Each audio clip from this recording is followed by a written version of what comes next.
Muy buenas noches, profesor. Mi nombre es Angélica González Quintero Mármol. Aprovecho la oportunidad para saludarlo al tiempo de que presento en esta oportunidad la última tarea para la materia. El foro en el cual discutimos un caso práctico que estuviera cercano a nosotros fue un caso que fue para mí un poquito difícil de decidir cuál podría ser un buen ejemplo de un caso cercano, y vino a mi mente uno que tenía que ver con una ponderación de un concepto o un valor ético llamado justicia, con una ponderación de una aplicación estricta del derecho. Yo recuerdo que muy al inicio de la carrera un profesor hablaba de que el concepto de justicia era un concepto jurídicamente indeterminado. Él hablaba de la complejidad de, de definición que tiene ese concepto, y hablaba de que dicho concepto era también variable, era un concepto que se transformaba de sociedad en sociedad, era un concepto que era incluso se transformaba de tiempo en tiempo. Él nos decía: chicos, ustedes lo que tienen que conocer o lo que tienen que llegar a hacer es conocer el texto jurídico, el cuerpo normativo, entenderlo y entender lo que ustedes tienen que saber, reglas de validez, cómo aplicar la norma jurídica, cuándo es exigible y cómo poder interpretarla. El caso que yo expuse en el foro pasó hace un par de años en el despacho, cuando se presenta un cliente a intentar cobrar un pagaré. Dicho pagaré traía consignada una suma de dinero importante y obviamente pues contaba con todos los elementos para poder hacer exigible su cobro. A lo largo del procedimiento, pues una de las defensas del demandado era que dicho documento no había sido firmado por la parte contraria, argumento que muchas veces se escucha, por lo cual resultaba, vamos a decir, no parecía nada fuera de lo normal. Se entendía que era una defensa que es comúnmente utilizada por los abogados y se siguió el procedimiento. Pasadas las distintas etapas procesales, llegó el momento en el que debía rendirse el dictamen de un perito en materia de grafoscopía. Para nuestra sorpresa, dicha pericial, ofrecida por nosotros, resultó contraria a los intereses de mi cliente. El peritaje encontró que no era la firma de la parte demandada. Obviamente preocupada por lo que estaba pasando, platiqué con mi cliente y le pedía que me explicara si efectivamente dicho pagaré no había sido firmado por el demandado, toda vez que desde el inicio se había manifestado lo contrario. En ese momento, y ante la posibilidad o inminente pérdida del juicio, el cliente confiesa que en realidad dicho pagaré sí había sido firmado, pero que no se adeudaba la totalidad del crédito que ahí se encontraba consignado. Ante esa situación, nosotros comprendíamos que el peritaje contrario tendría, o por lo que generalmente pasa, tendría que venir en nuestra contra y prácticamente el juicio se encontraría perdido.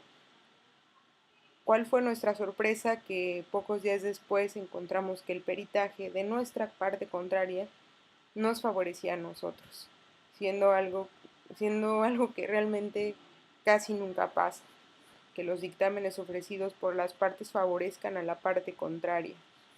Fue hasta que un perito tercero en discordia pues da la razón a mi cliente, siendo posible la exigibilidad del total del pagaré. En ese momento se encontraba en mi cabeza la confesión del cliente, en el cual se argumentaba que no se adeudaba la cantidad total y se encontraba la decisión entre llevar el juicio a su término, pudiendo cobrar a través de un embargo, a través de alguna otra garantía, la totalidad del monto, siendo esta una decisión jurídicamente válida, frente a una decisión ética, si era correcto, si era justo poder cobrar algo que no se debía. Obviamente, el despacho que, que fundé hace 6 años se encuentra conformado por personas con un alto nivel o conciencia ética respecto de lo que es una profesión como la de ser un abogado. En una junta con mi socio, yo le preguntaba realmente cuál era su opinión y afortunadamente coincidimos con la recomendación de poder llegar a un acuerdo extrajudicial en el cual se pudiera acercar a la cantidad realmente adeudada, y toda vez que el juicio se encontraba prácticamente por terminar, pues la contraparte aceptó de una manera pronta. Obviamente, este caso es uno de muchos ejemplos en el cual yo me veo enfrentada a ponderar criterios jurídicos válidos, normas jurídicas que pueden ser exigibles frente a la decisión si dicha disposición normativa legal tiene necesariamente que ver con un valor ético que a lo mejor es universalmente aceptable y que se contrapone en su totalidad. Yo sinceramente pienso que como conclusión, muchas veces uno en la aplicación de criterios éticos tiene que preguntarse necesariamente qué tipo de consecuencias puedo yo afrontar como profesionista, como ser humano. Para partir de una conciencia de lo que es éticamente deseable, uno tiene que partir necesariamente de un autoconocimiento. Si nosotros no conocemos cuáles son las consecuencias de nuestras decisiones éticas, nosotros jamás podremos ser conscientes de la afectación que tienen dichas decisiones. Yo creo que debemos partir del hecho de que somos más que un profesionista. Yo sé que soy más que una abogada. Es algo que yo hago, pero no soy solamente una abogada. Soy un ser humano que tiene una conciencia de que es parte de algo más grande, de una, podremos llamarle, de una sociedad, de una, de una, de una nación, de una humanidad.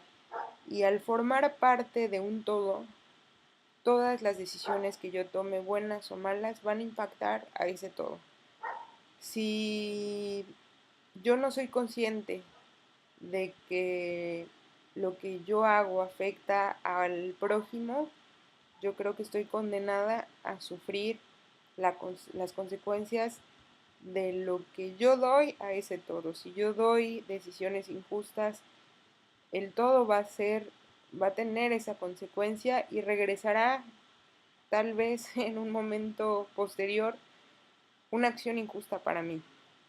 Yo creo también que parte de la conciencia de lo que uno es y de lo que quiere ser, a qué aspiramos como seres sociables, qué aspiramos como, como personas, si podemos, yo decía, si podemos o no dormir en las noches, si nuestra conciencia nos da para saber qué tipo de personas queremos ser, más allá de qué tipo de profesionistas queremos ser.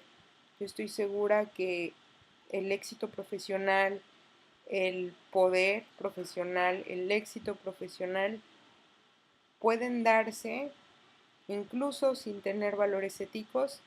Sin embargo, nada de eso, ni la riqueza, ni el poder, ni el éxito profesional tienen un cimiento sólido, una duración verdadera, si no se encuentran acompañados de una decisión que pueda perdurar en el tiempo, una decisión que nos haga estar tranquilos de las decisiones que tomamos, de hacer caso a esa voz interna que nos dice qué es lo correcto.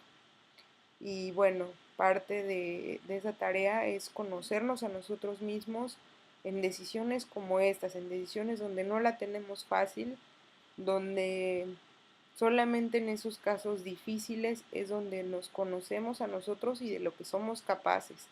Y ahí es cuando realmente viene un dilema bien interesante, que es conocernos en la dificultad y ser responsable y aguantar las consecuencias de esas decisiones aún en los peores momentos.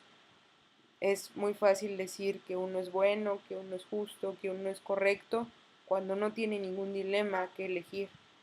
Lo importante es hacerlo cuando se ponen en juego otros valores, ¿no? Como ser ganador en un juicio, como ser victorioso, ser poderoso, tener recursos económicos. Ahí yo creo que las consecuencias no tienen nada que ver con un éxito personal, que yo creo que es al que todos debiéramos aspirar. Muchísimas gracias.